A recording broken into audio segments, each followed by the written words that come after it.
Hi everyone! I recently finished Greek Myths That Inspired Final Fantasy VII by M.J. Gallagher, who has written several other books connecting the Final Fantasy series with various mythologies. If you're already a fan of Final Fantasy VII and wish to explore the Greek classics, which are far easier appreciated once you understand their context, this is an excellent introduction. For decades, I've been aware that the Final Fantasy series drew inspiration from all sorts of religions and myths, but this book was absolutely mind-blowing in how extensive the FF7 compilation parallels and references Greek myth across seemingly hundreds of instances. The author's research and dedication was impressive. Learning how Kazushige Nojima, quite famous among fans of Square Enix, was once involved in the long-running Gloria of Heracles series made everything click into place. Two things I didn't like about the book. The title is a bit misleading. This doesn't just cover the original Final Fantasy VII, but the entire compilation, which is still being produced to this day.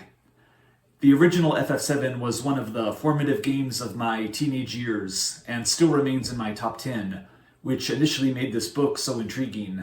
However, I never touched games such as Dirge of Cerberus, and while I'm enjoying the remake trilogy, I still prefer the original experience. Maybe 60% of the book covers games and media beyond the original, which I wasn't terribly interested in reading about.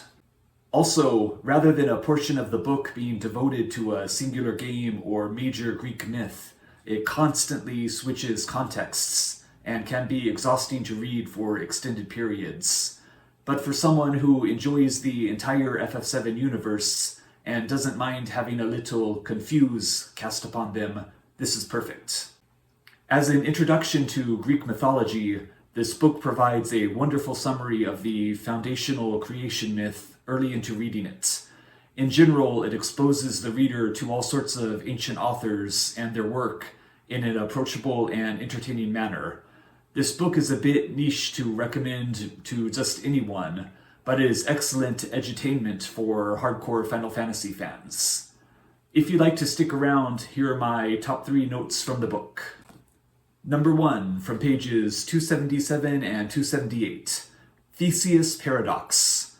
The author Plutarch wrote that the hero Theseus sailed upon a sea vessel to confront the Minotaur.